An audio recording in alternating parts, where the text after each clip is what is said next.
Chapter 5. That afternoon I went to the library and checked out all the books I could find about Kenya.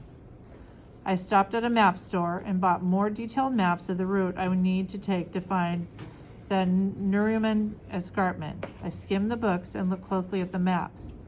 I took notes and wrote a list of the things I needed before I left. Sam was coming back in 3 days. It would be much easier if I could leave before he returned.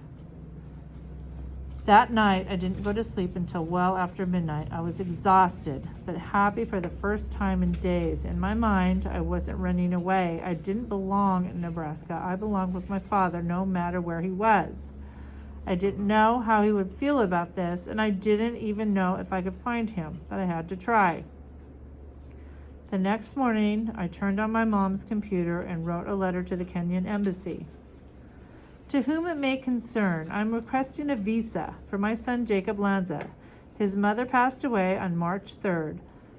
I am working in Kenya as a field biologist for the Wildlife Research Institute. Because of his mother's death, I would like Jacob to join me here until we can work out other arrangements. I have sent him an air ticket to Kenya. At this time, I am asking for a tourist visa. Should we decide to prolong his stay, we will apply for a long-term visa with the proper authorities. I am currently working in the field and it is difficult to reach me by phone. I hesitated. This was the risky part. If I gave his number, the embassy might call the institute. I didn't know what they would say about my coming over there. The plan could be shattered in a second. And what if my father was back from the field? What if he was at the institute offices? It would be embarrassing, but at least I'd be able to talk to him. I continued, but you can try. The number is 27047-331-866. I would like to get Jacob over here as soon as possible, as he has no one to take care of him in New York. Thank you for your assistance in this matter. Sincerely, Dr. Robert Lanza. Not too bad. I found some institute stationery and printed the letter out. Then forged my father's signature.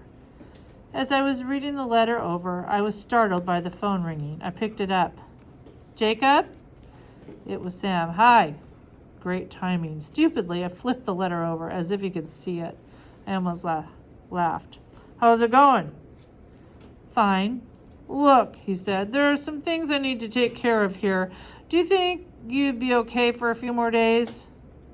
A miracle. Sure, I said eagerly. What's the matter? Oh, too eager. Nothing, I said. Why? I don't know, Sam said. You just sound in much better spirits. I guess I am, I said. How's the money holding out? Fine. Good, he said. I should be back within a week. Could you do me a favor? Sure. Call the auction company. The number's by the phone. Tell them that I'm out of town and we'll have to reschedule the pickup. Tell them I'll call when I get back. Are you still going to Honduras? Yeah, he said. In fact, it's arrangements that are delaying me here. I have to interview potential student assistants for the trip. I didn't say anything. Anyway, he continued, I better be going. Everything okay? Sure, I said. Everything's fine.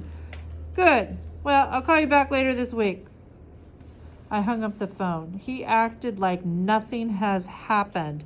It was like my mother hadn't died. Look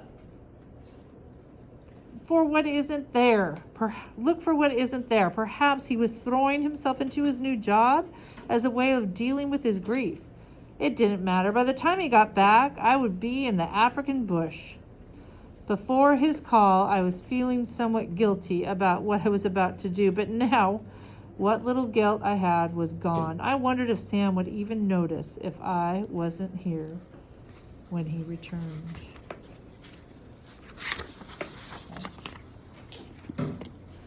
So, a short one, yeah. What's the main thing that happened in that one? Main thing that happened. Adrian. That he was on the phone with Sam. Uh-huh. And he was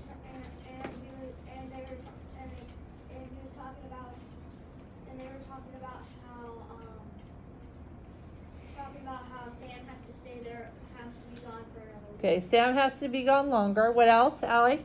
That they would wonder like if his father would even realize if he was gone. Okay, what else? What did he do? What happened in this? What did he do? He sent an email What was the email for? to the visa. To get a visa. He sent an email to get a visa to go Find his dad. find his dad.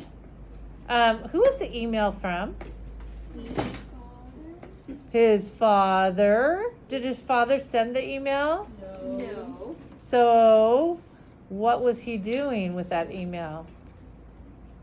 Copying the signature. He copied his signature. Oh, it wasn't an email, it was a letter, wasn't it? Yes.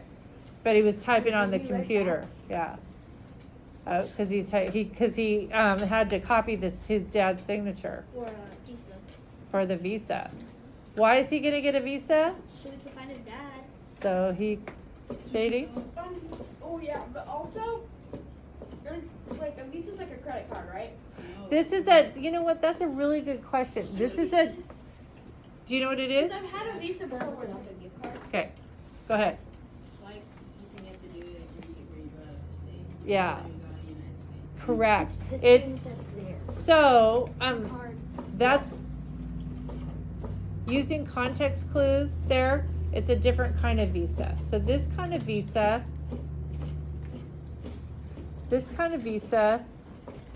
is it's kind of like a passport, and it is,